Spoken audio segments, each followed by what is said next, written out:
Hey, how you doing? Hey, How you made are it ya? this far. Congratulations. You get a medal in your heart. Or you didn't see or chose to skip the first one, and now You just you're want to here. jump to the meat Yeah. in the middle of the conversation. I with just no want to jump context. straight to hour two. Yeah. Like, Because everyone knows hour 2 is when movie discussions get really good. yeah, well, you know. By hour 2, we will have definitely talked about the movie to some extent. Because we're midway through the second act, you Yeah. know. I feel like, we're We going to got- break into the real meat of the story. Yeah, we gotta get into the journey to the inmost cave sequence for all you guys that are up on your fucking Christopher Vogler, Joseph Campbell ass shit. Yeah, the hero with too many faces. Super much faces. Soup's faces. He's like one of those Buddhist deities that have the face on the sides of the head and the front. Dude, and he the can back. make every expression. Yeah. He can feel all things. He can express yourself and don't hurt anyone. This Buddhist deity can have all 4 of the cardinal emotions: north, anger, Kanye, and disappointment. I found a Twitter account the other day that was Kim Kardashian, which is just like all these weird, like, according to the description, it's mashups of Kierkegaard's philosophy and Kim Kardashian tweets. So it's all like this philosophical stuff that ends with like, but you should really take care of your skin though. like I like that. I like that. I feel like that's gonna really break the internet, if anything. Oh yeah, barring like a massive power surge somewhere, that just chain reactions everywhere. Yeah, that's also a thing. Yeah. I got a script about that, so Yeah. kind of in a roundabout way. So go ahead and enjoy us dishing more about this fucking robot movie, and remember, stay dank. Yeah, I mean, I'm stuck up here in the Norwegian mountains. I gotta fuck sometimes. Yeah, and I found it very cool that the movie does go there, and it does handle it not jokingly. It does it very intelligently. Yeah, totally.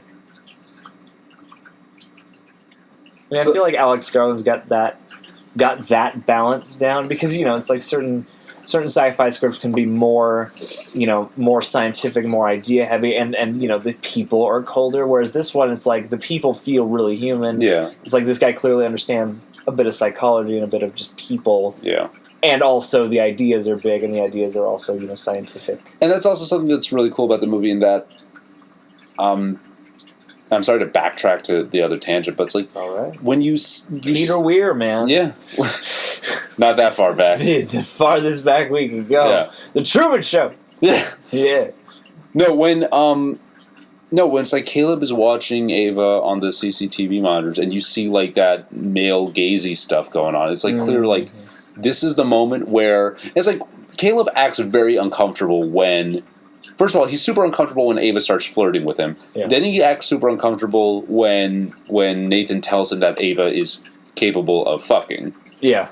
And then it's like all that stuff is starting to really worm its way into his brain when he's watching her on, like, get dressed or undressed on the monitor. And suddenly it's like, this robotic body that looks like the least sexual thing in the world, somehow it's like the camera has turned it sexualized. Yeah. It's like it's mesh and frames and metal plates and wires and a few glowing LEDs, but suddenly it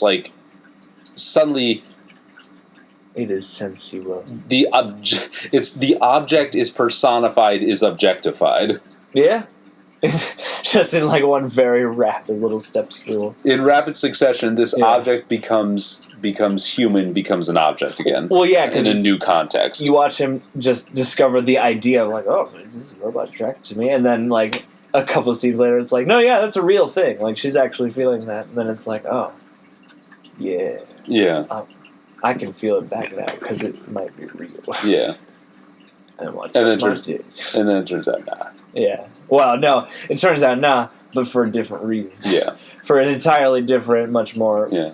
And that's something that I appreciate. Much more and that's another really awesome thing about this movie. It's like, at the core of it, when it handles AI, it's like what makes Ava so problematic and so scary is not what makes her different from people, it's what makes her similar to people. Yeah.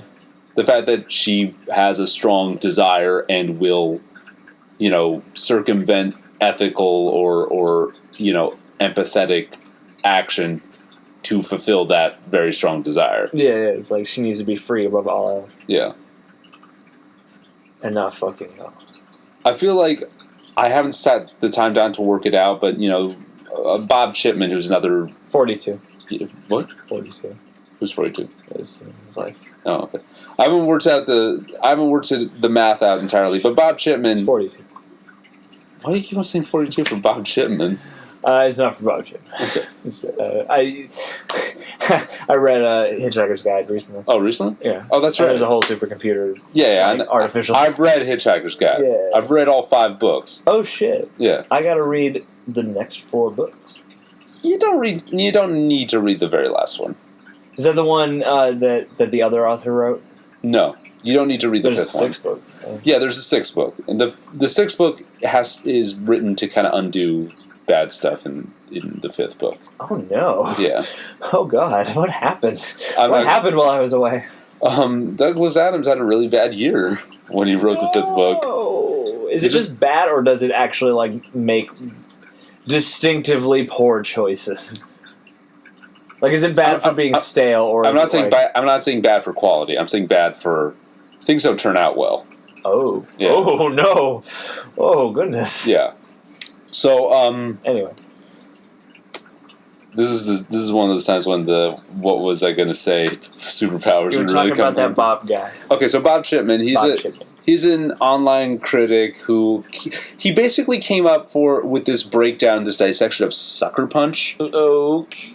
I'm always interested when somebody has a breakdown of Sucker Punch, because either pretty much the same argument you've heard about, how problematic that movie is, or it's going to be some weirdly impassioned, this is strong feminine material. It basically is. It's basically the latter. He broke down this 2-part video essay where he's talking about look at Sucker Punch, and this is how it works out, and this is the power dynamic at play, and basically broke out how Sucker Punch is kind of this multi-layered view of feminism and pop culture, and and how it's turned back into a vector to cater to the male gaze, and how it needs to be kind of superseded and redone with a new version of pop culture, pop culture relevant feminism. Mm-hmm. So that was in the broad strokes but he says the movie didn't exactly stick the landing on it. So Bob Chipman has this whole breakdown for how Sucker Punch and its vectors of feminism work. Okay. I'm pretty sure you could go through Ex Machina with a fine-tooth comb and point out how Nathan and Caleb are both in and of themselves, Caleb is the unknowingly misogynist nice guy, and Nathan is the doesn't care about being a misogynist or not frat bro. Mm. And at the core of it is Ava, who stands for a feminine consciousness that is seeking to attain her agency above all else. Yeah. And you can break down Ex Machina not just being about AI, not just being about technology, but also, and not even just being about the human condition, but being very specifically about gender politics. Yeah, no, I think there's definitely. I picked that up, sort of coming out of it the first time. Yeah. There's that moment at the very end. You do have I feel anytime you draw a triangle that way, whether you meant to or not, there's always something about that dynamic at play. Bad comparison, but compare the love triangle of the Twilight movies. I don't think the Twilight movies have anything intelligent to say about feminism. No, not at all. But I'm saying you've opened up that argument. I feel whenever you have 2 men and a woman in a sort of confined space or a confined dynamic. Yeah. I feel you open yourself up to the gender politics discussion either way. Yeah, but I mean, I think but this one does it intentionally. Yeah, this is the gender politics are the movie is saying something wittingly rather than the movie is delivering a message unwittingly. Yeah, well, these are 2 guys who have their hooks in her for 2 very different reasons, and ultimately she just wants to be her own thing. She wants, and I mean, she does whatever she has to to kind of be subject to her own will and desire. And I just gotta say,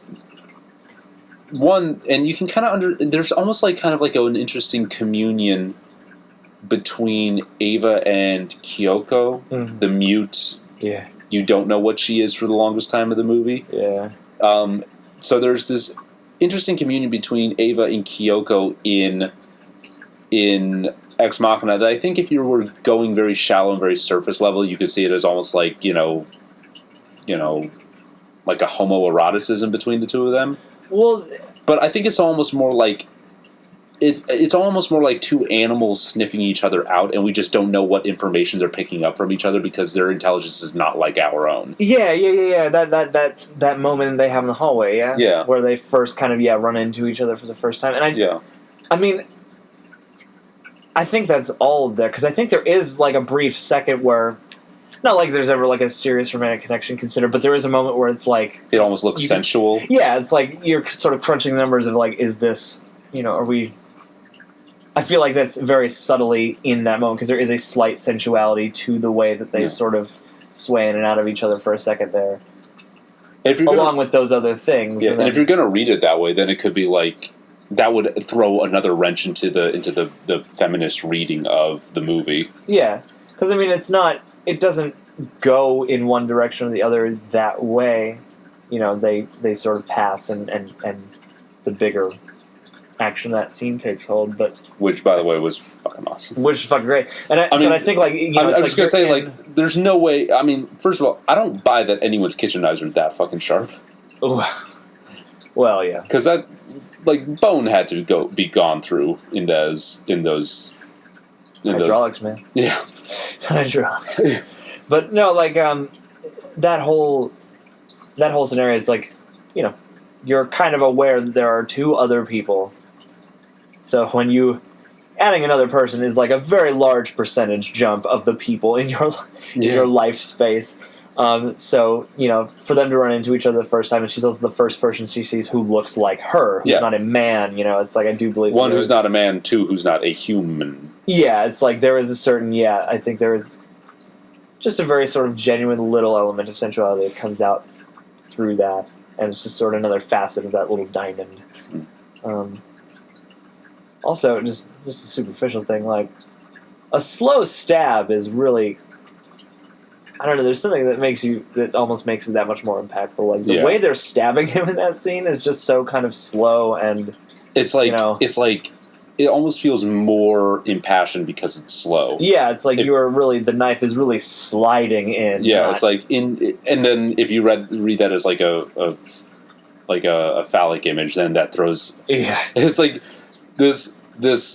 It's almost like this hydra of a feminist reading of Ex Machina is growing more heads. Yeah. The more you look into this, like this penetrative action. Well, and it's also like such a macho. Like it looks like a little katana, doesn't it? It doesn't have like etchings all over it and stuff. Like, I can't remember the knife, but I know it was like one of those like very like full tang. The blade and the handle are one solid bit of metal. Like one of those like high tech. Like kitchen knives that you would get like from a Bong and Olufsen or Hammacher or Schlemmer catalog, like everything else in Nathan's fucking house. And so that's the thing. Like I don't know if it's like an intentional reading you can take, but it is there. Like they are thrusting this phallic thing into him, and it's his sort of machismo has backfired supremely. Yeah, it's like you just got fucked, boy. Yeah, it's like if you had been a little more, like compassionate to these things. All it needs is for Kyoko to recite the exact dialogue from that Kill Bill bit. It's like, would you like to penetrate me? Oh, it looks like I penetrated you. Yeah, who's getting the dick now? If you had been a little less of a dude about this, maybe we could have worked something out. Maybe we could have worked this out. But nah, dude. You had to be a dick. You had to be a dick. And now you're getting the shaft. Hey! Ba-doom-ch. No, and I gotta say, like, I don't think I've seen a death scene since, like, Gus on Breaking Bad that was as fucking... as cool and as still character revealing. Oh, yeah. As Nathan. Because Nathan's, like, walking out going, like, oh, I'm fucking believable. It's like, well, it's such a great reaction because it is like with... It's like you still have not like gotten your fucking humility socked into you. Yeah, well, and there's also like just the way I just love the pitch of that moment because like he says that in the way someone does when like something really shitty happens at work, where it's like, this is a fire, I'm gonna definitely, like, this is gonna fuck up my day. It's like he's still, but it's not like he's still to the very end feels untouchable. Well, yeah, because to him it's like, you know, he's been tinkering around, like, you know, it's an erector set for him, so it's like, dude, you fucked this up, and now this is a lot of work and headaches for me. You know, you've tampered with incredibly fragile and expensive machinery. Like, that's the level that kind of comes out to me on. Yeah, it's not like, it's like, it's at that. So it's just like, oh fuck, dude, like, you really. It's like at that point where it's just like that narcissism comes out, where it's like he's still. To the end, he does not understand. He thinks he's been inconvenienced, not that he's been punished for fucking up. Yeah, it's like the reality this guy lives in. Like, this is just like a really shitty day at the office where the new guy fucked up supremely. Yeah, it's like, no, this is your comeuppance, man. Yeah, this is exactly. This is like this is your hubris. Yeah, this is everything you have built. Yeah. Crashing down for your this you're lying in the bed yo ass made. Yeah, exactly. You made this bed, not your cleaning lady. This isn't a shitty day at work. This is the day you're gonna pay the piper. Yeah, you know? It's like you ever watch home movies? I have not like religiously, but I have seen some. Okay, there's that one episode in home movies where they find out every movie ends with two characters telling a third, "It's time to pay the price." No. It's like, and this is a really bizarre moment where it's like the three of them are going through all their movies. Just like, do they all end with the same line? It's time to pay the price. Yeah. So yeah, no, and then you end up with like, macho guy's not the guy, neither is nice guy the guy. Yeah. The only guy is the helicopter pilot. That's the guy.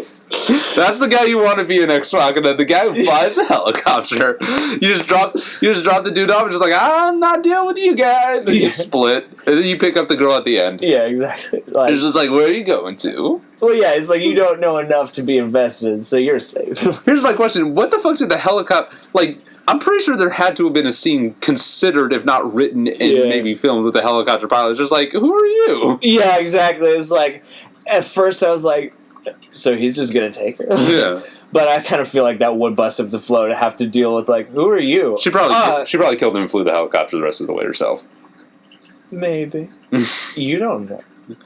Maybe not. Maybe she just said, like, oh yeah, no, I've been working with Nathan. He told me. She probably could have nicked whatever security clearance she needed to prove it. It's like if she needed something from inside, she probably knew what that was. Yeah. Or what if she like, or maybe it was like a totally different pilot on the return trip. Yeah. Or what if she goes to the, like, would it have been okay if she had gotten to the helicopter pilot and she like talked to the helicopter pilot by name and he talked to her by name and it's like they knew each other and been working together the whole time? Like, while Caleb thought he was the hero accomplice, in reality was the old helicopter pilot dude. Yeah. But how would that have happened though? Like, she doesn't have the internet. Yeah. She doesn't have a phone unless she called him up beforehand. Yeah. Hey, dude. It's like, hey, is this Jerry? This is Jerry. Can you fly today? Yeah. It's like, an alternate. It's actually, I wrote an alternate ending where she actually skins Caleb alive and wears his skin. What if the helicopter pilot was another AI? Fucked up. And that's what a horrible life, because like either that AI just aspires to nothing or like is really kind of slavish because it's just like, I'm gonna fly a helicopter from Norway to America a bunch of times. Like, I'm just gonna transfer people to better places than this helicopter. Like, I don't know. Maybe it was like a very simple first edition. This is my personal pilot. This is the only thing he knows how to do. Yeah. I built his brain off a flight simulator. And it's all that makes sense. He's not based on the Blue Book search engine or the internet. He's based off of the most recent edition of Microsoft Flight Sim. Yeah, exactly.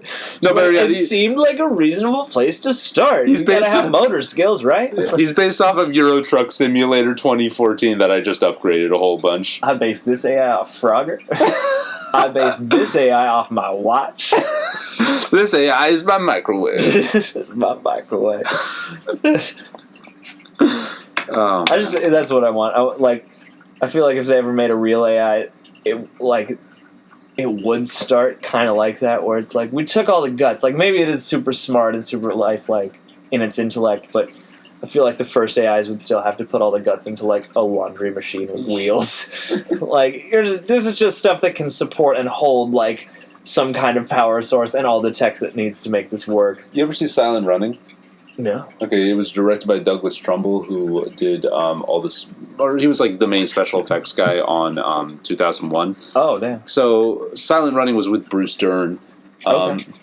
And it was like, and music by Joan Baez, and it was like another one of that crop, the last major crop we had of like ideas-driven sci-fi, and it was this heavy environmental message, and all the robots, the assistant robots, they looked like that. They were like these big like drone things that walked on legs and had these big bulky bodies and little little grabber arms. I don't think they ever spoke. They just did what they were told, and they kind of seemed to have personalities. So, yeah. Man. It's nice to return to some heavy sci-fi. Yeah, I want this to continue. Alex Garland, do it again. Well, he's working on another movie. What's he working on now? I don't know what it's called, but he's working on another like writing, directing piece. It's the next Die Hard movie. Ex Machina 2. Ex Machina 2. No more Die Hard movies. No, he's working on another Die Hard movie. He got sucked up by the franchise monster. Oh well, but he did do Dread 3D, and I've heard good things about Dread 3D. Like that was one where everyone saw the trailer was like, "Ugh," and then they saw it and they were like, "Hey, this is pretty good though." Yeah, I did hear okay things about Dread 3D. Yeah, but I mean, I don't think it's terribly hard to like make a remake of Dread that outshines the Stallone version. Well, yeah, the bars are pretty low. Yeah. But he's adapting a book called Annihilation. Really? I think it's a book. What's Annihilation about? Is it a about biologist signs up for a dangerous secret expedition where the laws of nature don't apply.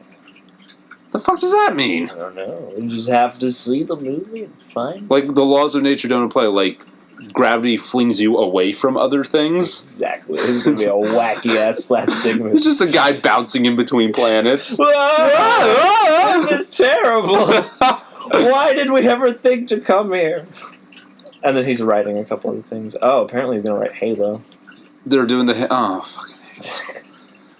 I don't know. Well, see, again, like I trust his track record enough to this point that if he's doing Halo, it'll probably at least be as interesting as that movie could have possibly been under the circumstances, and B, it seems like he would do that so that he maybe has the means to do another one of these. Yeah, but it's Tony Zhou of Every Frame a Painting. He was on Twitter about the news that Neil Blomkamp got signed on to do an Alien sequel, and he was just like, a few years back everyone wanted more like original, complex, intelligent sci-fi, and now you're happy to see Neil Blomkamp, do an Alien sequel. I mean, not realistically speaking, getting sucked into franchise world doesn't do anything except trap you in franchise world. I think the level that I think the thing that halts that argument for a lot of the people who are saying that is the fact that Alien's a franchise where everyone feels like it went wrong at a certain point. So we'll forgive the lack of originality in doing another franchise piece if it'll fix the timeline, and that's what people are like so excited about. They're like, oh. It's going to be like right after Aliens, which was the last one everyone can agree on, and it's going to perhaps, But I mean, also look at like Kenneth Branagh. Like Kenneth Branagh does a Thor movie, and then what does he do afterwards? He does Cinderella. So it's like granted, I still buy that Kenneth Branagh is putting in good work, but it's like, it would be cool to see Kenneth Branagh do something new and not like just keep on doing rehash Disney stuff. That's what I wish Tim Burton would do. Yeah. But I mean, Big Eyes apparently was well received. Yeah, and I mean I still gotta see that. I mean that's still not entirely original property because it is a biopic. It's a biography, but it's interesting because I'm not against that sort of thing. Like I like when proven interesting filmmakers will go out and do a franchise piece just because it's like it does. Usually seem to elevate it some, and I'm not against those kinds of movies. I'm just against the fact that they're swallowing everything up. Yeah. So it's like if you have Kenneth Branagh on a Thor movie, like that made a Thor movie more interesting than a standard comic book movie for me, so that's like cool. but I'm sort of with you. There's like, I wish there was more of like, instead of going and doing another big property, it's like, now I'm going to take some time off and do something interesting again. Like, you know, I want to see Kenneth Branagh do, you know, what's his name of Timons, or, you know, go back to doing his, you know, go do some like problem plays, because you know he loves his Shakespeare. Yeah. No, I wish that, you know, that would be more of a thing. Yeah, it's like, I don't know, because like, again, I wish that it can't be a rule. It's like, it all depends on what you want to do. But I feel like for those kinds of filmmakers, it'd be like, do a big one, then do a little one, and then do another big one, and then do another little one if you have to. So that like every other year you're sort of working more of your form side and more of your idea side. Yeah. Like, I mean, what's in Duncan Jones's pipeline? Warcraft. What? Warcraft. Oh, that's right. And I don't get why. Why Warcraft? This, like, Moon... How do you go from Moon and source code to Warcraft? Well, yeah, that is a little, like, just logically speaking, that is a little weird. I feel like somebody looked at Duncan Jones. It's like, oh, he looks like Peter Jackson enough. Let's put him on this elfin orc movie. Well, that's a weird choice, because like that doesn't... Warcraft doesn't have, like, a discernible storyline. It just has elements, right? It just has a world and, you know, casts of characters, you know, like... I don't know. I know the original Warcraft games, like Warcraft, Warcraft 2, and Warcraft 3. I mean, I don't know if they were like Diablo, where they were just kind of freeform. That's what Warcraft always looks like now, though. It's like, but you create a character and you sort of live in this Warcraft world and do Warcraft shit. Yeah, that's World of Warcraft, the MMO. But I don't know if like the original games had like a mythology already. Oh, okay, gotcha. Like, or not a mythology, but like a plot built into them. Like, some kind of narrative. Like, there's, you know, the Fallout universe and the Fallout world, but like each individual Fallout game is about a specific character doing a specific storyline with a specific plot and specific, you know, signposts along the way. Yeah. So I don't know which it's more like. It'd be good to find out.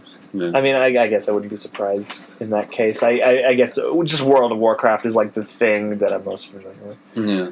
I didn't... For some reason, I should have realized there would just be or just Warcraft games, you know. Like, I'm curious as to how you take something like Halo and make it into a movie, because like, doesn't it already have a narrative that spans like a 12-ish hour like campaign? Yeah, well, that seems to be a fundamental conundrum. Unless it's like a side story in the Halo universe. That's, I think, what it'll ultimately end up being. Just... That seems to be one of the problematic things that stands in the way of getting a good video game movie made, is like... Because at least, maybe not a good, but like one that satisfies its fans. Because like you look at Resident Evil, the movie, and Resident Evil, the movie, doesn't have a ton to do with the game. Like, it kind of does. Like, it kind of takes place in a mansion with a lab under it, and there are zombies. But, you know, it's like the characters, the storyline...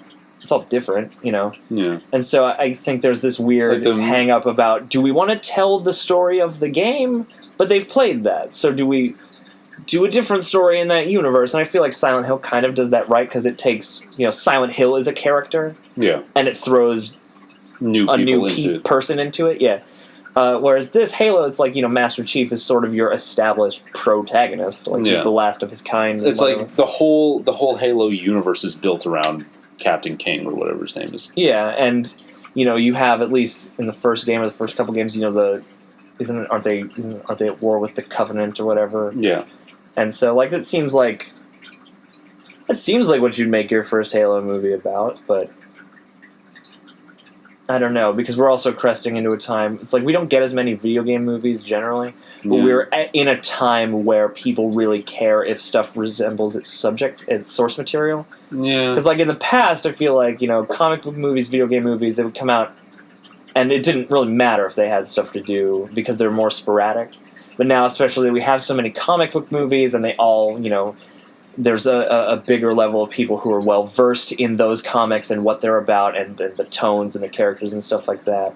I feel like now you kind of have to make a video game that draws from the game and incorporates that stuff heavily, because you can't do another Final Fantasy movie, where it's like, this doesn't have anything to do with Final Fantasy, but it's kind of got this weird abstract element, and people know the name, so we're going to call it Final Fantasy. Like, I don't think you can do that anymore. Yeah. Because geek culture and, like, the voices are so loud. But at the same time, it's like, this could be like an exception that, in a way, proves the rule. Like, the Marvel Universe, the comics have adapted to kind of resemble the movies more.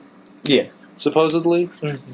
So, I don't know, but Marvel's building their giant war machine of properties, so I don't know. Well, that, and also, to a degree, a lot of these comics have been around for so long that, again, I don't know where any of these phases or shifts or anything are in the Marvel comic book universe, but it's like DC just did their new 52 a few years ago. It's like, maybe it was getting time to sort of shake up the franchises again anyway. And that's the difference between, as far as I'm aware, that's a big difference between DC and Marvel and how they handle things, where it's like, in the DC universe, they keep on having to, like, they had to go to alternate worlds and have a new justification for how things happened, and they had the Crisis Saga where all the alternate universes of different superheroes were somehow melded or aligned somehow. Whereas in the Marvel world, it's like everything happened just a few years ago. Yeah. Every major event happened a few years ago. No matter if you're picking up a comic that was made in the 60s or made, today, or made in the 80s, every major event that shapes the lives of these characters, it happened a few years ago. Yeah. Well, I don't necessarily think it's... When did Peter Parker graduate? A few years ago. It's like, perpetually a few years out of school. Yeah, exactly. Yeah. Well, and that's one of those weird artistic dynamic things, because, like, everything is recent in a lot of cartoons, too. It's like, nothing was ever that long ago. It's, this characters don't age. No. It's just always them on a different day. With the exact same clothes. Yeah, exactly.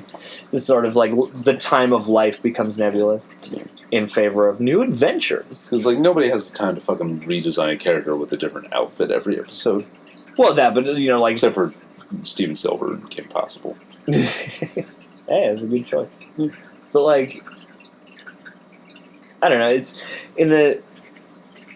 it depends on, like, if you're veering more towards, like, the universe and the story and all that stuff versus, like, making your characters get old over time, like, to break it down into, it's like comic book characters run hundreds and hundreds and hundreds of issues, So it's like you can show characters age and change and shift over 10 seasons of a TV show, because you only have 24 episodes in each one, and you can sort of partition them off, but... And they're only going to be aging so much. Yeah, and comic books sort of string from one to the next for so long that... I just think it would be very fucked up if, like, they just had the characters age more or less in real time, and Peter Parker's now in his 60s. Well, I think Peter Parker died a few times. Yeah, but I think he also got brought back to life or something. Or he died only in an alternate universe or something. Something happened. Well, that's the other thing, too. Yeah, it's like comic books now. It's like there's the Ultimate Spider-Man, the Amazing Spider-Man, and Spider-Man. And there was, like, Batman and Detective Comics and, like, this. And Double Batman.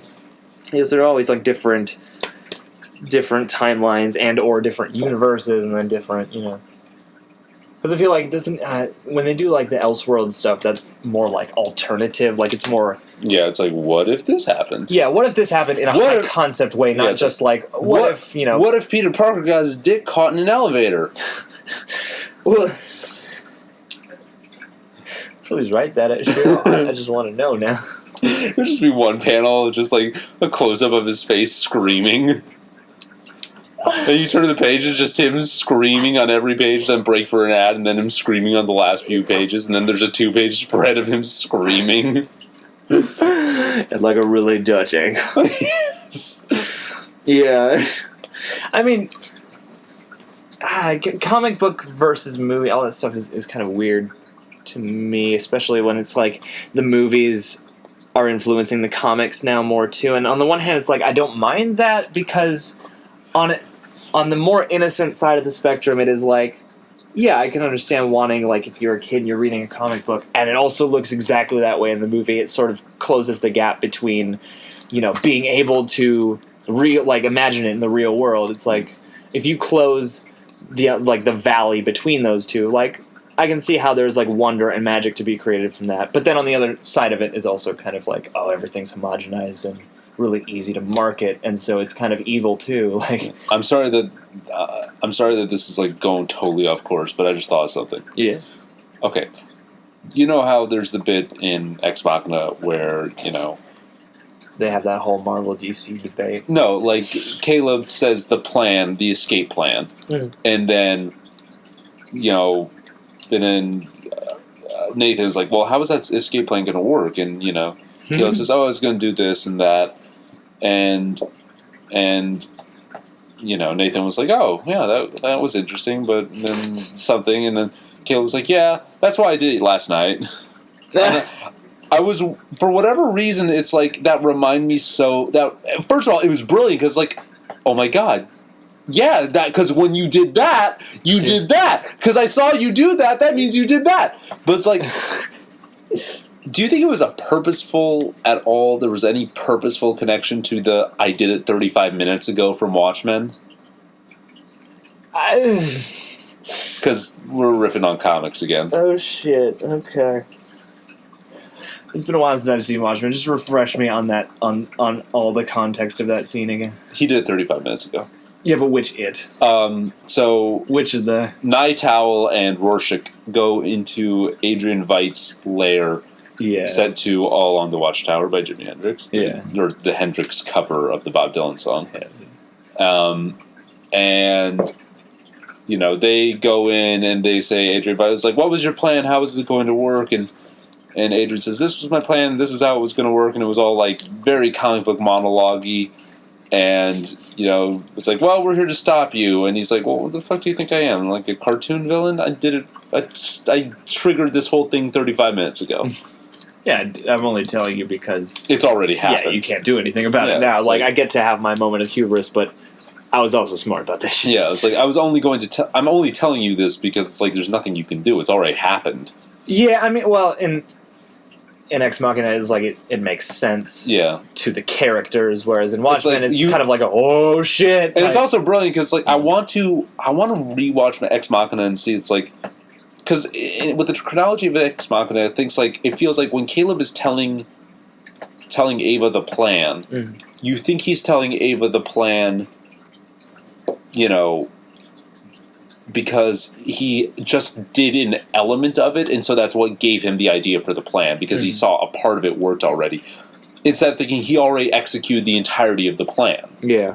So it's like, it's like the moment where you see him, the moment you think a moment is him discovering the plan when it's really him executing the plan. Yeah. And I want to rewatch Ex Machina and see if that moment looks like he is executing or discovering. Ah, okay. Yeah. Like, it doesn't look in more... the nuances. Yeah, in the nuances, in the performance, in Dom Gleason. Dom Hanal.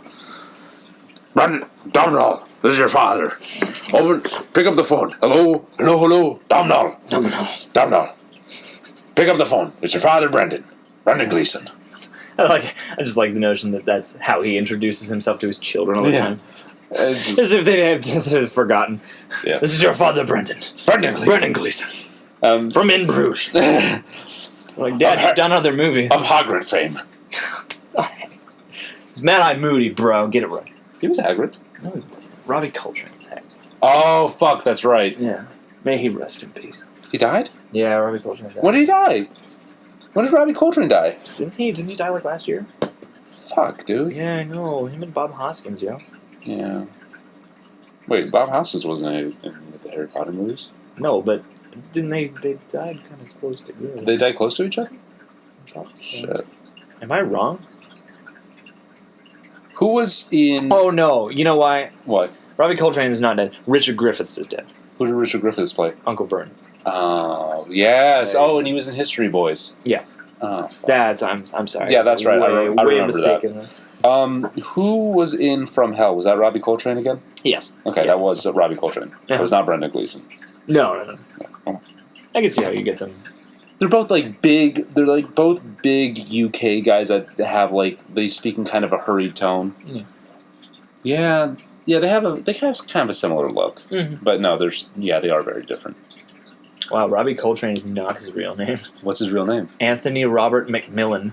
Where's the Coltrane come from? I have no idea. Was he way into jazz? He was just he was just sitting around with his buddies one night listening to a jazz record. He's like, man, that Coltrane. Yeah. Hey, I've been looking for a stage name. I will incorporate my love of jazz. He's just humming a Love Supreme to himself. Yeah. Was a Love Supreme Coltrane? Check the internet. Ask the Infotron. Ask Siri. Ask Ava. Was it Love? Love Supreme. A Love Supreme. Supreme. You get Love Supreme, no tomato. A Love Supreme by John Coltrane. Okay, I knew it. Also the theme song to KCRW's Which Way LA. Oh shit. A Love Supreme. A Love Supreme. A Love Supreme. Say what you will about that movie, Wolf of Wall Street. That scene is a very memorable scene. The humming scene. That is a great scene. Like the scene with McConaughey. Yeah, McConaughey. Yeah. It's good. This is so weird. Yeah. It's a good scene. Speaking of like weird musical songs, how about Nathan's fucking tearing up the dance floor? Oh,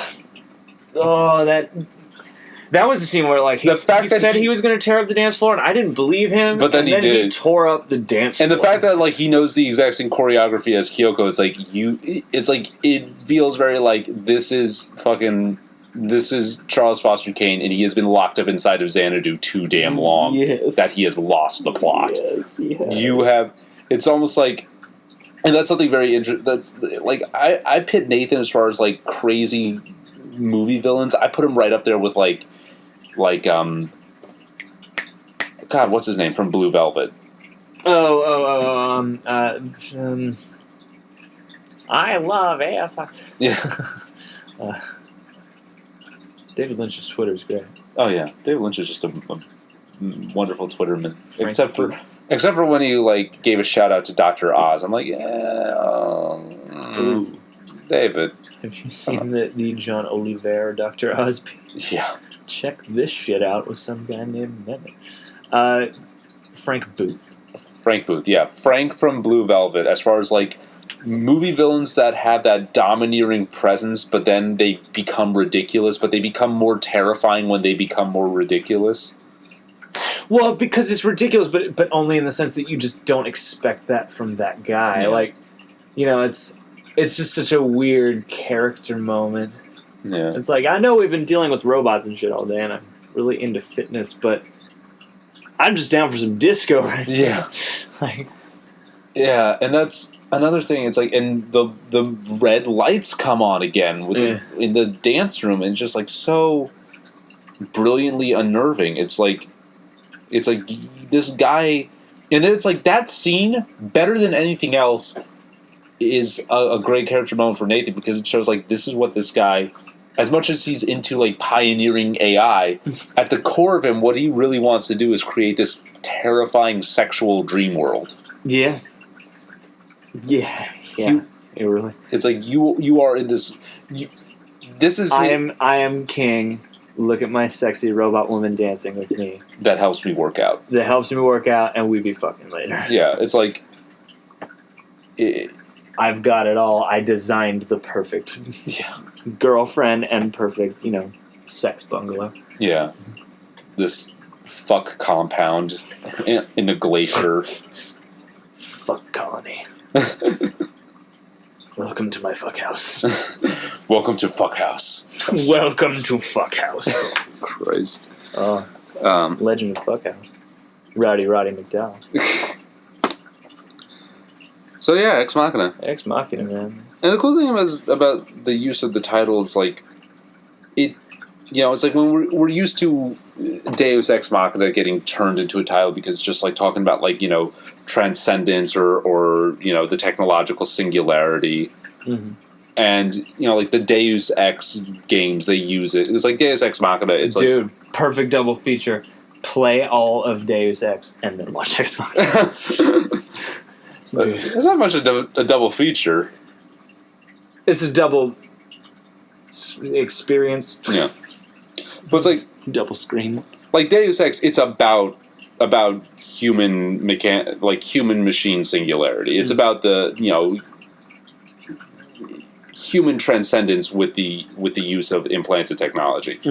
And Ex Machina is it with Deus Ex. It's like it strips Deus Ex Machina to God from. It's like about transcending and attaining some kind of godhood in this transcendent way.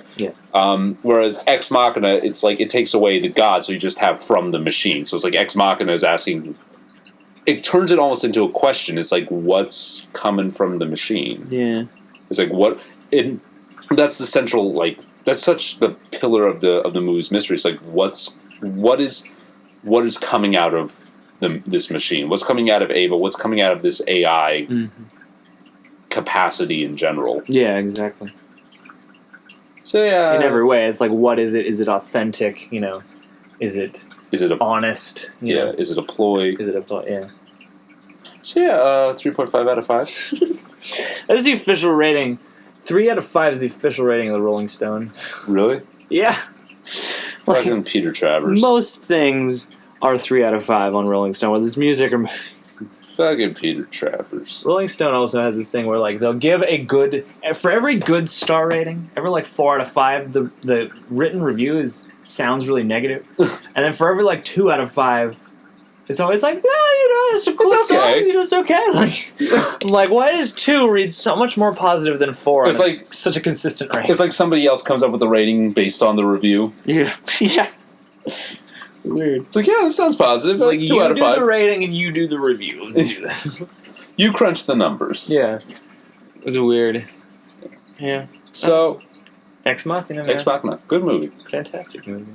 It's one of my favorites this year. Yeah, I'm really happy that there's some explosions, light, ideas, heavy sci-fi coming around. I don't recall a single explosion. There was not a single one. Except for when Nathan tore up the dance floor. Yeah, that was an explosion in my pants. Yeah, agreed. Yeah, agreed. But no, ideas, heavy, interesting, thoughtful sci-fi. Because we had Predestination back in January.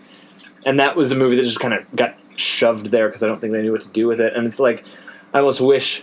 Ex Machina... If we could have just switched... I feel like someone is sitting there in an office being like, shit, if we had just put Hot Pursuit out in January and put Predestination a week or 2 after Ex Machina, this would have been great. Yeah, that's what it feels like. It's like...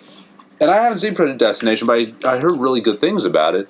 But it's that was another one of those movies where it got a couple minutes in, and the first major scene between the two main characters, it got to be 4 or 5 minutes, and I'm like, oh, they're still talking. Yeah. Oh, it's this kind of movie. And then you're really excited for a movie. It's like, oh, people talk. They're going to talk for more than enough time it takes to get the exposition out. And that's another thing about Ex Machina that's really good. It takes the time to actually and it's very realistic. It's these people are talking about these old AI thought experiments, and they're talking them in full, but still colloquially and with the with the language that you use when both of you know it. Well, yeah, exactly. It's that the movie, the writing finds a way to strike a really nice balance between it's smart without being condescending, and it's also not too big, blocky, dumb ideas, kind of try and paraphrase smart ideas. It's exactly that. It's it uses its brains in a way that somebody who knows and who's actually done the reading would. And it's there's even tension. It's Caleb and Nathan will be talking about, they'll be talking about AI thought experiments and different aspects of it and how it works. And it's there's still character tension there. Mm-hmm. There's still, very two clear perspectives that are kind of at odds in discussing the topic. Well, and in that arena too, it's a further clash because it's that's a place where the amount of knowledge and the amount of intimate experience you have with the numbers and all that stuff is a kind of a political tool. Yeah. It's smarts are definitely being judged upon in that room. Yeah. So it's you can understand Caleb using the more intricate language because he wants to make it. Yeah, it's I want to prove to you. Yeah, prove that I know this really well. Yeah, and then Caleb's saying that to Nathan. Or Nathan? Yeah, and then Nathan's he's very nonchalant about it because he's Mr. Macho Man. It ain't nothing but a thing. Yeah. Fucking Turing test, bro. Whatever. You know, this is Come my on, house. dude. This is my house, dude. Yeah. Fuck a robot? Yeah. Come over to my house, fuck a robot. I got this robot. It's right by my house. This is robots by my house. It's like Super cool. Pretty lame, but it's got guns. So, yeah, like, it's just nice to have it, because, like, Predestination is the same way, where it's like, I had a vague inkling for the idea, and so I was prepped for something more, like, high-paced action, and then I saw it, and I was like, whoa, there's so much here that I was not expecting and even thinking would happen, like, you know, just, like, places that story goes and ideas it touches upon, where I was like, wow, this is nothing like what I expected it to be. Wow. And what's interesting about Predestination is, I mean, it came out, was it a January release? Mm-hmm. January is like January 18th or something. Yeah, January is dumping ground. Like, well, January is dumping ground, but what I love about January is that there's always like one or two movies that they just didn't quite know what to do with. That are always kind of interesting. Yeah, because it is still like, I mean, not to say like the production value is pretty good, and like, you know, it is. It's sort of, some of it is period, and some of it's futuristic, and some of it's future period. So, like, it's definitely not, like, a cheap movie, but it's a low-budget movie, kind of like this is. So there are little, like, low-budget frays around the edges and stuff.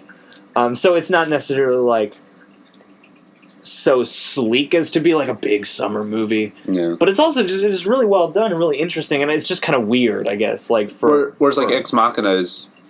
It's coming out beginning of... summer. It's going against the Avengers. Yeah, well, and it's getting bigger releases as time, because like it came out like in the New York LA thing, like, you know, a month ago, and then a week or two ago it came out wide, and now it's going wider. Yeah, it's like every week it's in more theaters. Yeah, which is that's got to be awesome for them, because it's like, you know, because this is the risky movie right now, where it's like, you know, we're going to do sci-fi, but stuff's not going to explode. It's about these two dudes discussing ideas and then testing out and talk. It's all talking. Yeah. Like, it's all people talking. Like, and they do a lot with people talking. Yeah, no, and it still manages to be super thrilling, and that's, I think this is a great, like, I'm really happy to see it do well, because that proves it's like, no. You can have just ideas and just people talking, and it can still be tense, and you can still be, you know, really immersed in it. And getting asses in seats. Yeah, exactly. You know, it's still thrilling. As far as, you know, intelligent sci-fi movies, this is probably my favorite movie since Her. And now that's a double feature. That would be an interesting difference. I would say watch Her second, because it ends on a lighter note. Yeah, it does end warmer. It's still kind of sad, but it's still also... It's bittersweet. Yeah, it's bittersweet, but it does have a nice warm glow around it. Yeah. You know? Whereas this one has sort of a cold glow around it. You know, it's still sunlight, but it's... Like Her... The last taste Hers in your mouth is like semi-sweet chocolate, whereas the end of Ex Machina is like sucking on an ice cube. Yeah, a bit. It's like... It's cold, but not because they did something wrong. It's cold because it meant to be. Yeah. It's cold. I would say it's like cool. Yeah. Because it's not like cold. There's a little bit of warmth in there, but it is... It's the colder side of bittersweet. It's like Ex Machina is the more bitter side of bittersweet, and Her is the sweeter side of bittersweet. Yeah. You know? Yeah, that would be a cool double feature. That'd be interesting. So that's a double feature for you guys. Your homework tonight... Play Deus Ex, then have a double feature of Ex Machina and Her. And then Her. And then kiss your mom and tell her you love her. And throw your computer in a river. Kill your computer with an axe. Yeah. Right after you shave your neck. Yeah. Hey, look at all these callbacks. Yeah, callbacks at humor. the end of the show. Yeah. So I think that about wraps it up. I think that about wraps it up. Have we discussed everything? Yeah. We talked about the X, the Machina. We talked about... Deus. Oh, dude. Amadeus. We're rocking. I'm a guy. God, big suit. Big suit. Big suit. Was that Zoot Suit Joe or whatever? That Zoot Suit kid we were talking about? Yeah. If the lead singer of Cherry Bombs and Daddies was like a child that thought everything that was big was cool. Yeah. No. Yeah. It's that simple. I can't remember how that joke started, but yeah, the way you said it, it's like it sounded like. Because when you're a kid, everything. It's like everything that's big, just like big or you know, loud, just equates to coolness when you're little, because it's, you know, it's simple. Yeah, just like this guy who's like trying really hard to be, you know, a badass in the zoot suit community. Yeah. It's like, I'm Zoot Suit Joe, a really big suit. It's a big suit. And this is my big band, and we're gonna play a big song. Big song. It's big. It's a good song because it's a big song. It's a big song. This is Tommy. He plays a big trombone. Big trombone. So many sounds coming out of the big trombone. And this is Blind Willie, and he's playing drums. Big drums. Big drums. Big drums. Big drums. Go boom boom boom. Boom boom boom.